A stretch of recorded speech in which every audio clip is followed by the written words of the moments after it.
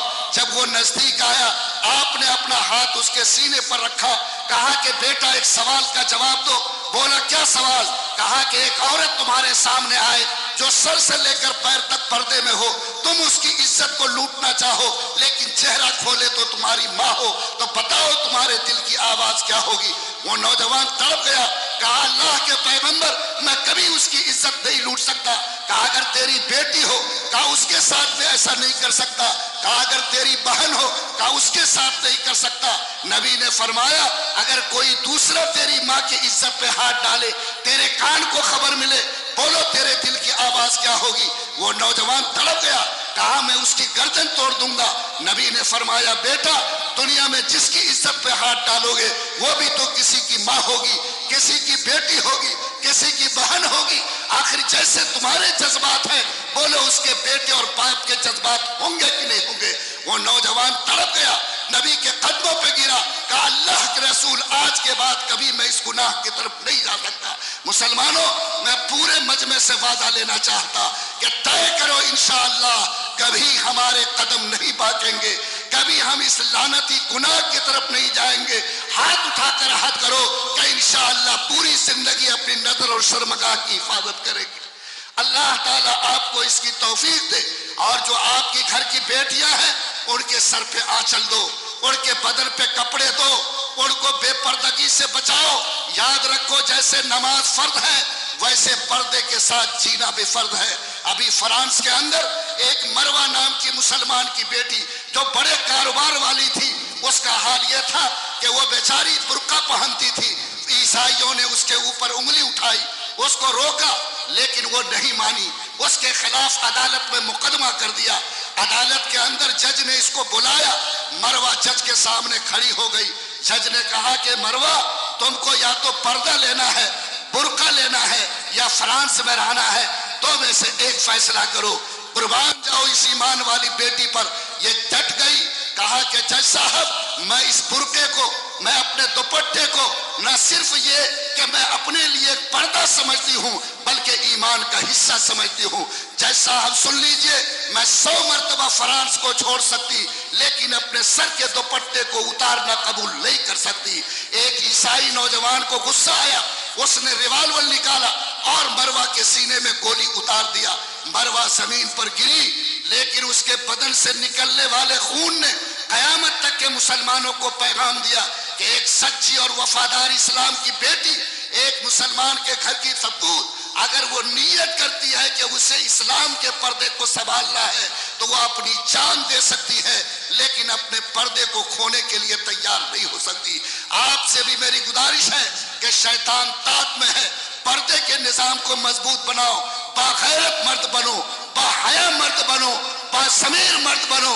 کبھی اپنی بیوی بہو بیٹی کو اس حال میں مت جانے دو کہ دنیا دیکھ کر شرم محسوس کرے، بلکہ جب وہ گھر سے نکلے تو اس شان سے نکلے کہ دنیا دیکھ کر کہے کہ یہ کسی مسلمان باپ کی بیٹی ہے۔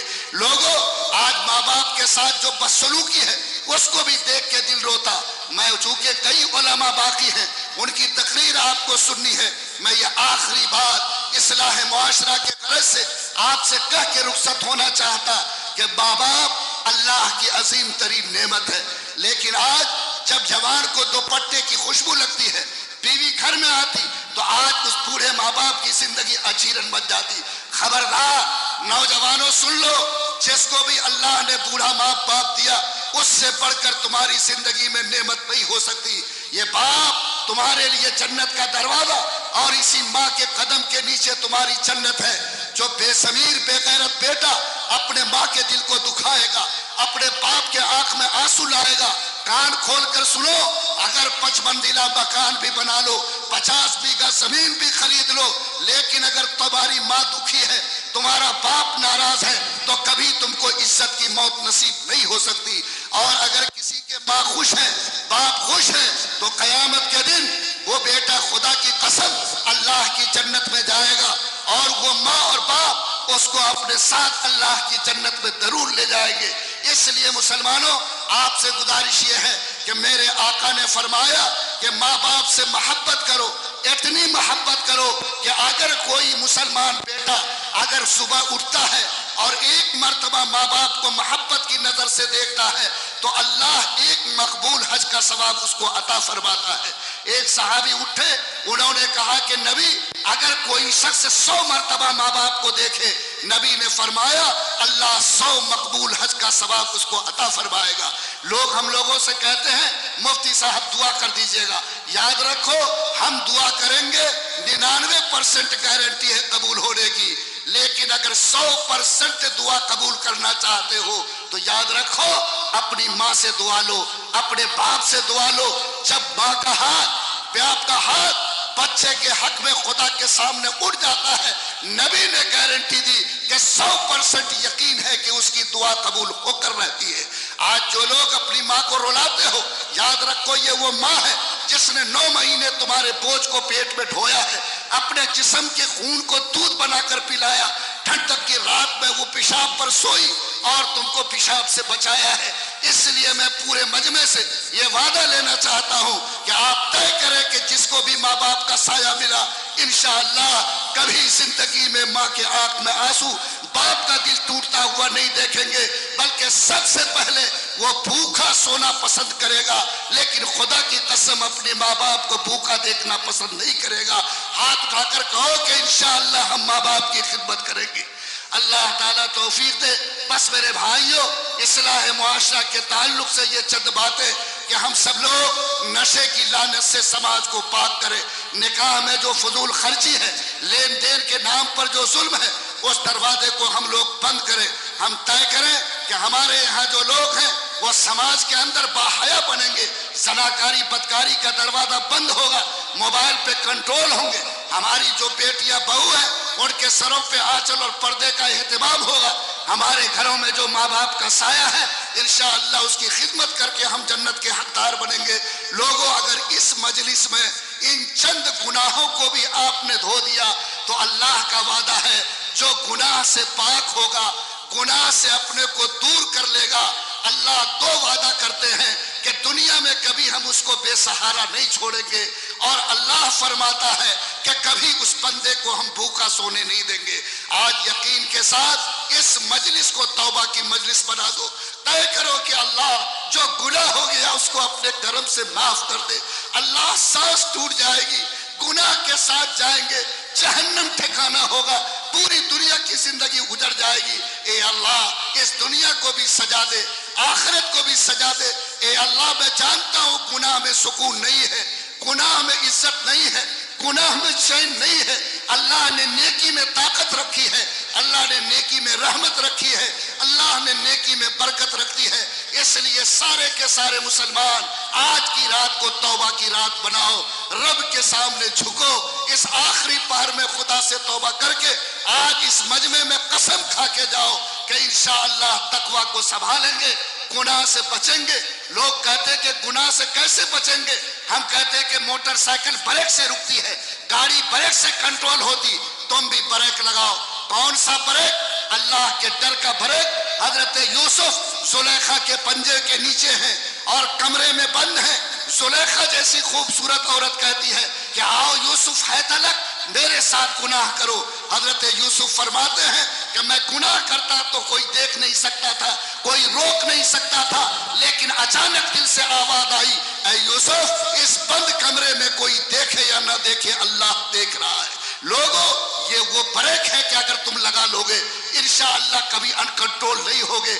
گناہ لپکے, گناہ تمہاری طرف اگر دوڑے, کوئی گناہ تم کو دعوت دے, یوسف کی طرح اگر کوئی پکارے کہ آؤ میرے ساتھ گناہ کرو, رات کا سناٹا ہو, دن کا اجالا ہو, کھیت ہو کھلیان ہو, بازار ہو پارک ہو, ایک آواز تمہارے دل سے نکلے, کوئی دیکھے یا نہ دیکھے اللہ دیکھ رہا ہے. جس دن یہ احساس پیدا ہوگا, یہ بریک لگاؤ گے, انشاءاللہ خدا تعالیٰ تمہارے لیے گناہ سے رکنا آسان کر دے گا. بس مجھے امید ہے کہ آپ مسجد کے تعلق سے بیدار ہوں گے, مسجد بنانے کا بھی کام کریں گے, مسجد کی حفاظت بھی کریں گے, کاغذات کو درست بھی کریں گے, مسجد کو سجدوں سے آباد بھی کریں گے. اور آج جو سماج میں طرح طرح کے گناہ پنپ رہے ہیں, آپ سب سے پہلے اپنی ذات سے, اپنے گھر سے ان گناہوں کو مٹانے کی کوشش کریں گے. جس دن آپ کا ہاتھ, آپ کا عمل ان گناہوں کو مٹانے کے لیے تیار ہو جائے گا, خدا کی قسم ہندوستان میں چاہے کوئی ظالم کتنا بڑا کیوں نہ ہو, فرعون سے بڑا ظالم نہیں ہو سکتا. اللہ تعالیٰ نے فرعون کے مقابلے میں اپنے نیک بندہ موسیٰ کی مدد کر کے دکھایا, دریا کے سینے کو چیر کر راستہ نکالا, ابراہیم کے لیے نمرود کی آگ کو پھول بنایا, یونس کو مچھلی کے پیٹ میں زندہ رکھا, نبی کو مکڑی کے جالے کے ذریعے بچا کر دکھایا. ہم بھی مایوس نہیں ہیں, حالات پریشان کن ہیں, مایوس کن نہیں ہے. ہمت کرو, کردار کو درست کرو, اعمال کو درست کرو, اللہ کی طرف پلٹو. خدا کی قسم اللہ کی مدد تمہارے گھروں میں اترنے کے لیے بے چین ہے. میں جلسے کے منتظمین کا شکریہ ادا کرتا کہ انہوں نے مجھے اس قابل سمجھا کہ آج کے جلسے میں کچھ کہنے کا موقع دے, اور آپ بھائیوں کا بھی شکریہ کہ آپ نے اتنے دن سکون سے بیٹھ کر میری باتوں کو سنا. میں اللہ سے دعا کرتا ہوں کہ اللہ تعالیٰ ہمیں بھی گناہ سے بچ کر چلنے کی توفیق عطا فرمائے, آپ سب کے لیے بھی گناہ سے بچنا آسان فرمائے. ربنا تقبل منا انك انت السميع العليم وتب علينا يا مولانا انك انت التواب الرحيم.